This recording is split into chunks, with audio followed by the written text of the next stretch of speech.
Para você que está se juntando a nós nesse terceiro vídeo, Javier, para as pessoas que deram um play nesse nosso bate-papo, afinal de contas, meu caro, por que elas devem assistir esse terceiro vídeo? Mi premisa de entrada con este tercer vídeo, Fabiano, es que las personas no llegaron só a este vídeo, sino que ven transitando por los primeros, pode ser o segundo só ou o primeiro. Então, se eles querem entender como acaba a novela e como o conflito desenvolve, tem que continuar leyendo, olhando, assistindo, tá? Assim de simples. En realidade, acredito que nossa intenção aqui é prover um jeito, uma forma diferente de consumo de informação, aprender a estudar que é o que teoria de restrição é e como aplica a manutenção. Se você faz manutenção, está em engenharia, é um gestor de uma planta, de uma empresa e tem operações, e manutenção parece ser uma espina aqui no lado das costas, talvez este vídeo e esta série pode ser interessante para você. Maravilha! E para quem está tendo a oportunidade de te conhecer agora, quem és tu? Quem sou eu? Exato. Quem sou eu? Primeiro, diria, se quer conhecer a proposta de quem é Javier mais institucional, pode ir pegar o Goldratt Group aí no nosso site e buscar quem são as pessoas que estão lá. Aí tem uma rúbrica de isso. Acredito que talvez o mais importante ter uma carreira de gestão, aprendendo sobre como trabalhar em empresas produtivas, algumas coisas de serviço. E encontrei a Dr. Goldratt, a Meta, teoria de restrições, aprendi porque minha conclusão foi, isto é diferente e pode ter um potencial grande. Quando comecei a implementar, o que descobri era que era melhor que outras coisas que estava utilizando como metodologia, como processos de gestão e de trabalho. Havendo feito isso em minha carreira profissional, em meu trabalho, em minhas equipes, e mis departamentos, gente que estava, e havendo tido um sucesso importante, reconhecido dentro de uma multinacional como Procter & Gamble, concluí que esto tinha um diferencial. E o que tive a oportunidade foi trabalhar com o Dr. Goldratt também e começar a entender que significa ferramentas de raciocínio, quais são os princípios de TOC, como aplicamos isto em uma operação, em uma cadeia de distribuição, em uma planta industrial grande de processos contínuos, como implementamos isto, por exemplo, na agroindústria. Quando você está criando pollos, frangos, sim, certo? Exato. Frangos, porcos, sim. bois, Sim. sim. Desde lá hasta que você tem o produto final na geladeira aí do mercado, na prateleira. Uma coisa que normalmente uno diz, que teoria de restrição é para agronegócio? Pode ser. Saúde, por exemplo, em hospitais, serviço de emergência, em quirófano, sim. Teatro de operações. Manutenção de coisas como equipamentos de mineração, grandes caminhões, plantas, aerolíneas, sim, com aviões, motores, trem de pouso e decolar, aviônica, etc., satélites, sim. Sistemas de comunicação, empresas de celular, ¿sí? Bancos. O sea, uno empieza a encontrar que... E também na manutenção, não vai embora não. Sí, no, estoy falando de mi experiencia olhando exato, eso. Exato. Y cuando você tem essa oportunidade, Perfeito. realmente cada vez enxerga ou entiende que a teoria de restrição é tão fundamental que aplica em qualquer coisa. Simples assim. Simples assim. Maravilha. E para você que eu estou tendo um enorme prazer de conhecer agora, o meu nome é Fabiano, eu tive a oportunidade de conhecer o Dr. Goldratt em um evento aqui em São Paulo, há 32 anos atrás, então faz a conta aí, né, Ravel? Eu sou ruim de biologia. E nesse ano de 2023 eu completo 20 anos com uma baita sorte de ter a oportunidade de trabalhar com a teoria das restrições. Ao longo dessa jornada, projetos na área de manutenção de óleo e gás, fertilizantes, no setor petroquímico, mineração, indústrias químicas, me deixaram bastante orgulhoso de ir junto com a equipe da Goldrat Consulting, ter tido a oportunidade de aprender muito e fazer muitos amigos ao longo dessa jornada. E atualmente, hoje eu estou como Engagement Director da Goldrat Consulting. Então, muito prazer para aqueles que o Javier e eu estamos conhecendo agora. Dito isso, meu caro Javier, temos que falar. Vamos embora, vamos ao que viemos. E parece que é manutenção. É isso aí. Se você ainda não assistiu, eu recomendo firmemente, vai lá no nosso primeiro vídeo, onde o Javier trouxe toda a sua experiência em relação aos fundamentos da teoria das restrições, que o Dr. Goldrat trouxe no best-seller e no long-seller A Meta, sobre como aplicar ali a teoria das restrições no ambiente de manutenção, nos seus fundamentos. No nosso segundo bate-papo, nós falamos com foco em fluxo de processo. Mais especificamente, o Javier trouxe aqui o que mudar.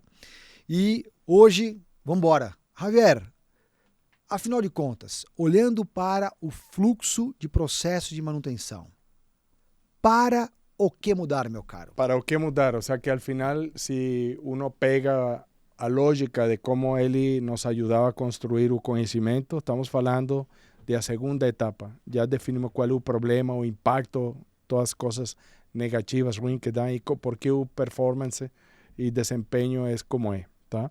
Agora estamos falando o que vamos a fazer diferente. E esse conhecimento tem que ver com o conhecimento operacional. Es decir, qué vamos a hacer, cómo lo vamos a hacer y por qué lo vamos a hacer diferente, tá?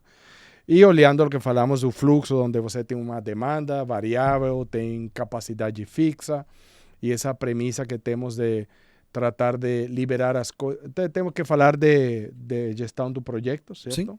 Corrente crítica como uma base fundamental. Por quê? Porque quando você está fazendo manutenção, sempre tem essa lógica do médico que abre o paciente e aí é que ela entende realmente que tão bem ou que tão mal as coisas estão. O último diagnóstico, como Santo Tomás de Aquino, não? Olhando para crer, para acreditar. E aí tem essa percepção técnica, competente de qual é o estado real de lo que está sendo reparado e esse jeito também que tem que ser continuamente.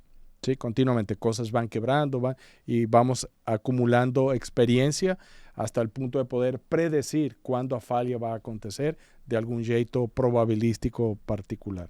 Entonces va desde correctivo, pasando por preventivo, tem que fazer antes de que aconteça, a predictivo, de aqui a tanto tempo, eu acredito que devemos estar prontos. Com todo isso, o fluxo é diário, então, que tem lá? Primeiro, o controle da demanda com respeito à capacidade é o que denominamos controle do WIP. Vem da solução que ele fez para a produção. Nunca produzir a mais do que você tem a capacidade e nunca venda mais do que você está em capacidade de entregar. Sim. Quando você promete algo que não está em capacidade de entregar, o que acontece? Murphy está esperando por você, meu amigo. ¿Sí? Então você vai falhar e hoje estamos em uma competência feroz entre empresas que nascem hoje dia e crescem mais rápido do que tomou a muitas empresas crescer em 50, 60, 70 anos. E quando você fala de capacidade, para quem assistiu, se não assistiu, vai lá e vê, em relação a essa primeira premissa, né? Essa primeira regra em relação a balancear a capacidade. Então, para o que mudar? Um componente de fluxo é nunca produzir mais do que você tem capacidade para fazer. Então, tem que saber qual é a capacidade que tem.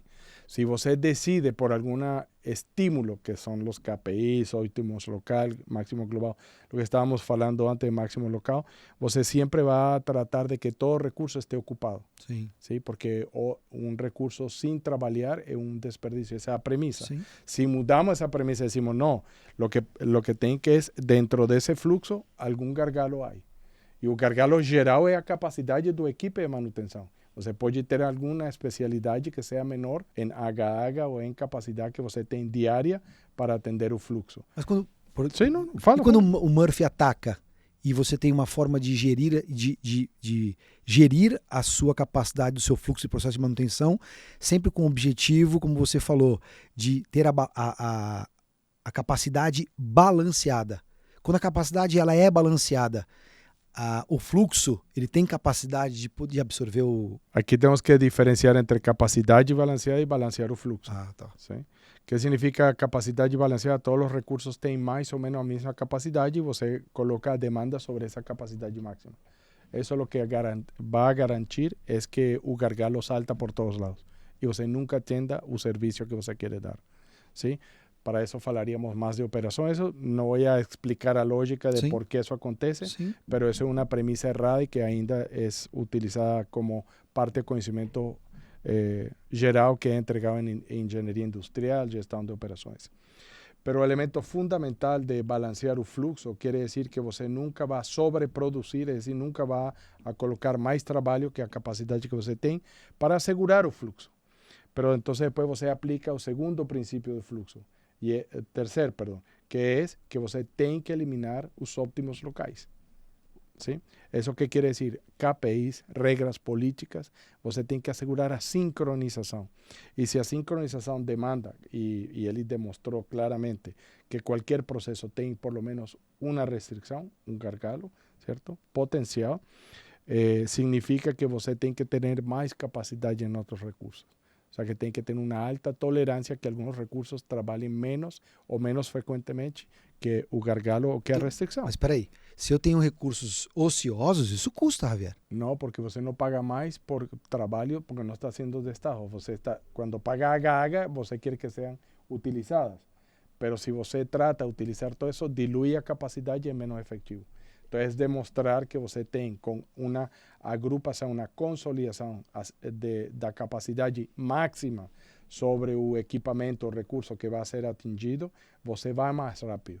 E isso, por exemplo, ocorre quando você faz projetos de construção. Sim. ¿Sí? Se você acumula mais pessoas em uma plataforma fazendo algum tipo de trabalho, sem que se atrapalhem com segurança e toda esta coisa, pues vai muito mais rápido. É decir, que a premissa é que se uma pessoa faz tantos metros por hora, sim, você coloca 2 pessoas, agora tem o dobro de metros por hora. ¿Sí? Isso tem um limite, obviamente, pero a regra geral tem um espaço onde isso se cumpre.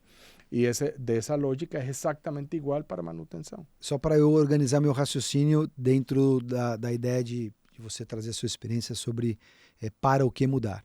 Então eu estou entendendo que o primeiro ponto é sair da premissa de que eu tenho que balancear o fluxo. Ou seja, olha, perdão, a capacidade. Capacidade. Perdão. Exato. Você então, quer balancear o fluxo. Então, certo. para que nós possamos, só para checar meu entendimento, sim, não, por supuesto. com o objetivo de balancear o fluxo, nós temos que desbalancear a capacidade. Absolutamente. Segundo ponto que eu tomei nota aqui, ou seja, existe uma grande diferença entre desperdiçar horas, por exemplo, de um recurso e de uma capacidade protetiva. Você pode falar um pouquinho mais sobre o que é capacidade protetiva? Capacidade protetiva é um termo que nós definimos para tratar de virar a concepção de que as pessoas têm sobre excedente de capacidade. Capacidade excedente. Excedente não é que excede o que você precisa com a demanda, mas isso é variável. E você tem variabilidade. Então, você precisa que essa capacidade, em lugar de ser entendida como excedente, como dispensável, que eu posso tirar dela, é protetiva. Por quê? Porque acontece igual quando você está em uma situação onde tem variabilidade e essa variabilidade você tem que absorver de algum jeito. Algumas vezes demora mais, outras menos. E essa capacidade entre recursos permite como uma carreira de relevos, de posta. Você tem o cara que remata, é o que mais rápido corre. E você não quer colocar o princípio, você quer colocar o final. Para quê? Para recuperar qualquer perda que você tem ao longo do processo de transmissão do trabalho. Nesse caso, a posta. É o cara que tem mais velocidade e o cara que está feito lá para recuperar aquilo que outros recursos não puderam entregar. Mas se você faz isso, ganha a carreira. Tá? E essa questão de variabilidade, dentro de um fluxo de processo de manutenção, né? Com todas as interferências no fluxo, seja elas quais forem ou quais são, não basta a gente aplicar Pareto? A gente vai lá, faz os 80-20, etc. e segue a vida? Segue o baile?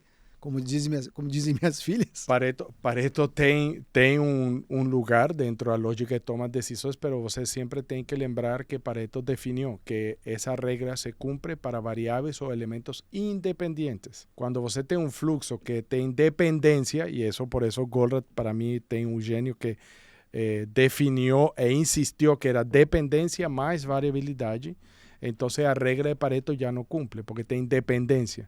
Isso que significa que se Pareto é 20-80, ¿sí?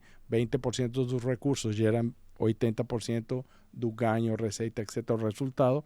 Quando você olha para o mundo das dependências e variabilidade, ele brincava e dizia 0,1% é responsável de 99,99% do resultado. É decir, que você perde um minuto na restrição e perde um minuto no sistema completo. Então, em manutenção, por isso, com essas dependências, quando você vai reparar algo, você não solamente pode ser que tem que fazer uma intervenção de metalurgia e caldereria, precisa de eletricidade, precisa de mecânica, precisa de hidráulica, etc., etc., etc. Tá? E uma competência técnica inesquecível. E o outro elemento fundamental é que quando você está balanceando o fluxo, cada tarefa, e isto vem da lógica do projeto, é quando você inicia uma tarefa, uma atividade, você tem que ter todos os insumos necessários para completar a tarefa, antes de começar. E isso é o que chamamos full kit. ¿Sí? Ou quando... Mas espera aí, mas o importante não é o número de iniciativas, o número de PTs que foram para o campo, etc., me perdi um pouco. Qual é o paradigma que está lá? Sim. ¿Sí? Quando você tem um APT ou tem uma ordem de trabalho, imediatamente programar, liberar ela. Porque você acredita que mientras antes empieza, antes termina. E isso produz multitarefa. ¿Sí? Se você olha nossos conhecimentos e livro de corrente crítica e gestão de projeto de corrente crítica do Goldratt, aí discutimos muito esse tema de controle do WIP, que é quantas tarefas abertas simultaneamente tenho. Se você tem muitos recursos e supera a capacidade, por isso estamos falando de capacidade. Sim. Então, desse jeito, o tema fundamental está em que quando você está trabalhando entre demanda e capacidade e entende que a capacidade está sometida com alguma restrição, algum gargalo lá, então deve controlar isso se quer o máximo fluxo. E não é dizer que Goldratt a única pessoa. Cara, você vai e olha os trabalhos de Taiichi Ohno em Toyota, é exatamente isso. Para que está o Kanban? Para limitar, você não produz mais e só produz quando a demanda está lá. Então significa que uma indústria, como essa que a gente está vendo aqui nessa foto, Sim. se ela já traz os conceitos de Lean no seu fluxo de processo, então para implementar a teoria das restrições tem que jogar tudo fora. Então, ou seja... Absolutamente não, negativo, procedimento. Mas não são excludentes, meu Lean? Não, por supuesto que não. Lean é uma coisa excelente e boa e leva as empresas, organizações na direção correta, só que é incompleta. ¿Sí? E tem limitações, como todo, tem uma fronteira onde já não funciona. Mientras mais alta a variabilidade e contribuição de incertezas que impactam na operação, Lean é cada vez menos efetivo. E isso está escrito por ele em el artigo sobre hombros dos gigantes, tá? Onde fala precisamente das contribuições de Ford, Ohno e ele sobre como tem que ser um processo produtivo atendiendo a essa variabilidade que existe e as incertezas que impactam o uso de ativos, utilização e dedicação do ativo e a variabilidade de demanda e de capacidade disponível. Tá? Sim. Perdão, eu só quero não esquecer de falar do full kit. Porque ao contrário de você, eu estou armado, eu estou tomando nota. Sim, eu sei, esse é o meu problema de não falar demais, mas o tema fundamental está no full kit. Sim. É uma coisa extremadamente simples, pero extremadamente olvidada e a gente dá por sentado que isso existe. Em nossa experiência em indústria pesada e grandes plantas, lembro que a primeira parada forte, aqui estamos falando de fluxo de manutenção diário, igual que as paradas, você não tinha todos os equipamentos, todos os insumos necessários. Sim. E muita coisa tem que ser comprada para prepararse para a parada. E geralmente o que encontramos era que havia uma falta importantíssima, não somente de que aquilo que se precisa para a parada geral está pronta e foi comprada, sino que está lá. E segundo, que está lá é a correcta. Porque você pode comprar uma chapa de acero, pero se acero não é um acero correto, a denominação certa, você vai colocar e quando vai fazer a caldereria para soldar, a solda não pega. Perdeu tempo. Agora tem mais dinheiro, mais tempo, mais problemas que resolver. No fluxo, full kit é exatamente o mesmo. Quando você está liberando o PT, primeiro a PT tem que ter umas considerações de insumos, de regras, normativas, segurança, recursos, certo? E depois quando você vai fazer, e a ferramenta onde está? E o insumo, sim? E aquele EPI específico. E né? o EPI, Específico, dependendo da... específico. Então, e não só isso, sino que además, por exemplo... EPE, agora lembrei. EPE. E outras coisas que acontecem, não? Estamos falando com uma empresa de aeronáutica na América Latina, sim, e muito parecida a las de primeiro mundo, não tem nada que envidiar, pero o jeitão é exatamente o mesmo. O sea que não passa porque as culturas são diferentes, então nós fazemos mais ruim. Não, as culturas são diferentes, pero somos pessoas. Sim. Pensamos de um jeito muito similar, ainda que estamos extremamente preparados. Cara, vamos a reparar, temos que fazer uma troca de motor, sim? Resulta que você tem solamente 3 pessoas no equipo geral de manutenção que estão autorizadas legalmente para fazer a troca de motor. Por quê? Porque você tem que ativar o avião, certo? Para provar o motor, fazer o giro. E isso você tem que ter licença, resulta que os caras são expertos em fazer outras reparações. Onde estão? A última parte da pista, ou você teve que levar a outra estação e não estão disponíveis. Sim. O que passou com troca de motor? E as palavras foram assim: parece que cada vez que temos que fazer uma troca de motor, é como se fôramos a fazê-la por primeira vez.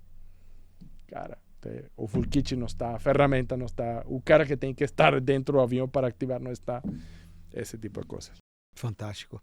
E alguns minutos atrás você trouxe as questões dos medidores de desempenho, né? E já que nós estamos aqui falando sobre para o que mudar, sim, ou seja, quais são as principais premissas que os gestores poderiam olhar de forma diferente nos seus fluxos, sim. A pergunta é, no final das contas, no final do dia, é verdade, me contaram aí, que mudar o comportamento das pessoas é muito difícil, cara, e leva um tempo danado. É verdade isso aí? Cara, ele tinha um jogo aí, uma dinâmica, onde cada vez que há uma conferência, dizia, vou fazer um experimento. Sim? Temos uma hipótese. Sim? A mudança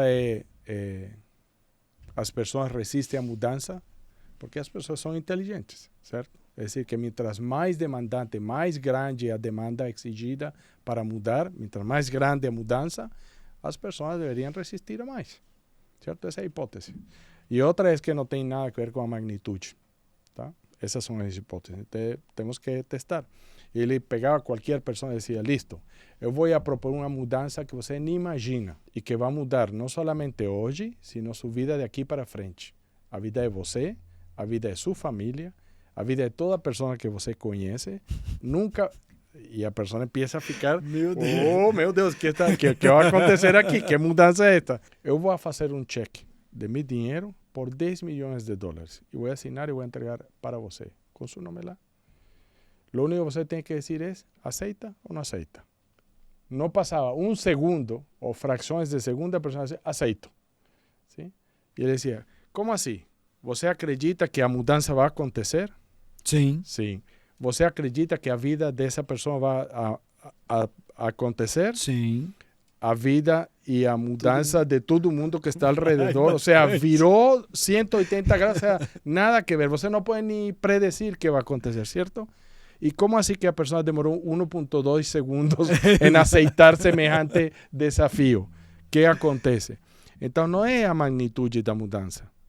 As pessoas avaliam a mudança que está sendo proposta. Por que pensamos que a gente solamente tem instinto e que reage de aqui atrás? Sim, aqui atrás, falando do reptiliano, que não é tão correto, pero primitivamente, que é solamente uma reação química das pessoas. As pessoas avaliam, pensam. Imediatamente podem fazer conexões de causa e efeito, bem feitas, regularmente feitas. ¿Eso qué quiere decir? Que cuando estamos en situaciones que tenemos un espacio para respirar, las personas utilizan a intuição que têm para tomar decisões. Utilizam o que tem aqui arriba na Aquela cabeça. tal de hélice. Ah? Aquela tal da hélice. Sim, por supuesto. Como é que era mesmo? Que eu esqueci. Qual hélice? A hélice. Emoção, Intuição intuição e e razão e lógica. Exato. Sim? São três coisas que estão conectadas e você, quando com a razão, que é uma coisa mais devagar, não é fria, é muito quente. Sim. É decir, você solamente investe tempo em razonar em aquilo que você tem interesse. Sim. Por lo tanto, tem emoção. A razão e a emoção estão conectadas intimamente. Agora, quando você não sabe o que está acontecendo na realidade, a intuição não é boa demais. E para mim, umas contribuições fundamentais são as ferramentas de raciocínio. Eu sempre falo disso. Para mim, ele devió haber recibido o prêmio Nobel, ¿sí? Por esa contribución a gestão. Sim. Pode ser de economía, lo que você quiera, pero para mí es un breakthrough. As ferramentas de raciocinio, porque lo que faz no es que pensamos lógicamente, nos permite nossa intuição volcar lá y examinar cómo luce esa intuição. Es decir, putz, ¿está bien o no? ¿Sí? Y eso es lo que hace mudar las premisas. Estamos voltando para manutenção, o full kit.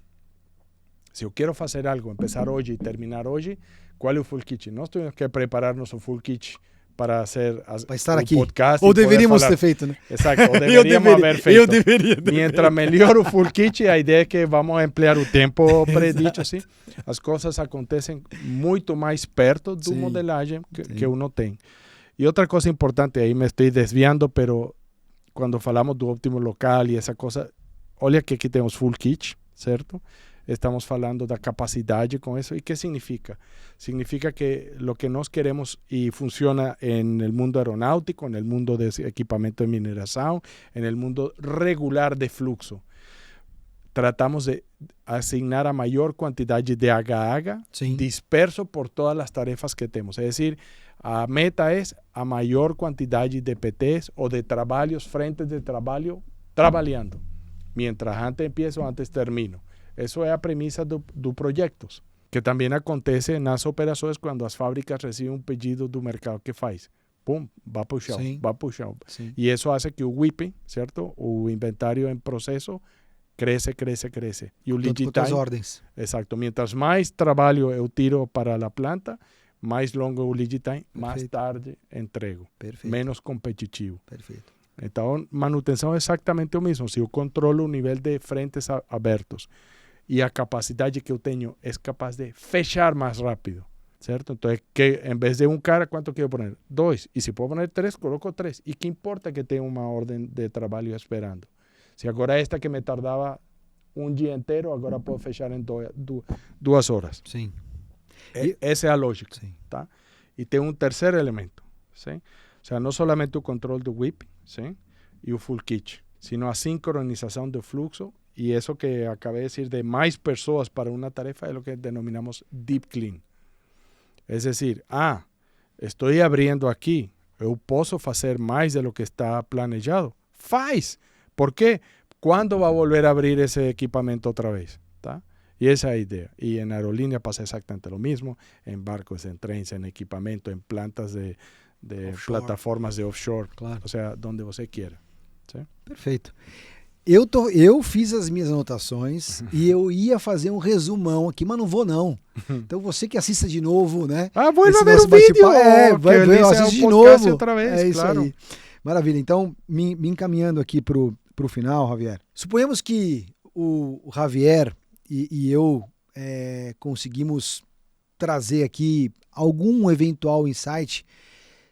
Seria uma loucura você colocá-lo em prática na sua vida e no seu trabalho?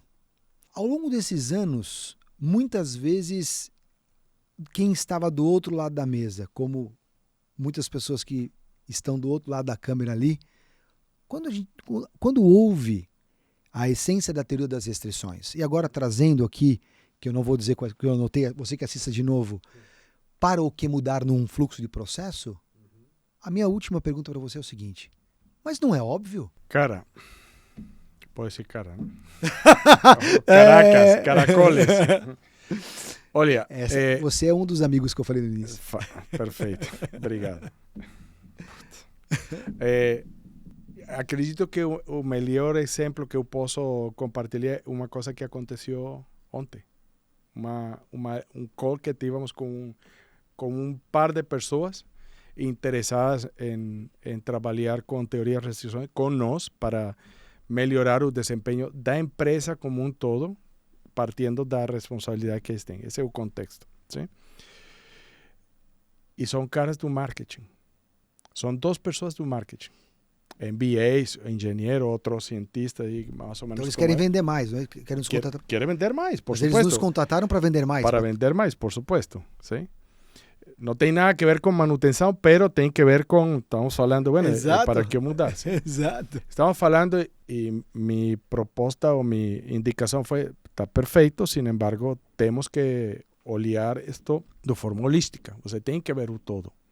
E para poder mudar fluxo de processo de manutenção, você não pode ficar aí dentro da cúpula ou silo ou torre de manutenção. Você tem que falar com compras, você tem que falar com HR, certo? Com as pessoas contratadas. Sim. Tem que falar com os terceiros que você contrata para... Tem que falar com operações. Operações libera o equipamento para você. E operações está olhando a produtividade e os compromissos que tem com o mercado. Tá? Então, se você acredita que fazendo cada um sozinho vão lograr, esquece. Sim? Você tem que integrar. Agora, por que o tema aí da... Não é óbvio. Por que não é óbvio? Exato. Então, os caras disseram, nós queremos fazer isto antes de falar com Goldrich, a gente de Goldrich, vamos a falar com nossos pares. Por quê? Porque nós precisamos de gente de produção, de distribuição, vamos a falar com eles. E a surpresa deles é que ninguém nas plantas de produção havia lido a meta. Não tinha ideia da existência de teoria de restrições. Mal para nós, sim? Como assim que alguém que está, um engenheiro industrial, vai para uma planta e não conhece teoria de restrições, não ha ouído falar do Eli Goldrich, não ha leído a meta? É como um sacrilégio, não? Nas operações. Sim. Por lo menos para mim. Para mim também. É isso. Então, eles ficavam surpresos que isso acontecia. Sim. Então, não é óbvio. O fato que você esteja em operações, que você seja um engenheiro industrial, que você tenha um MBA, não garante que você realmente entenda ou conhece todo o que está disponível. Não estou falando solamente de teoria de restrições, ¿sí? Que é nossa paixão,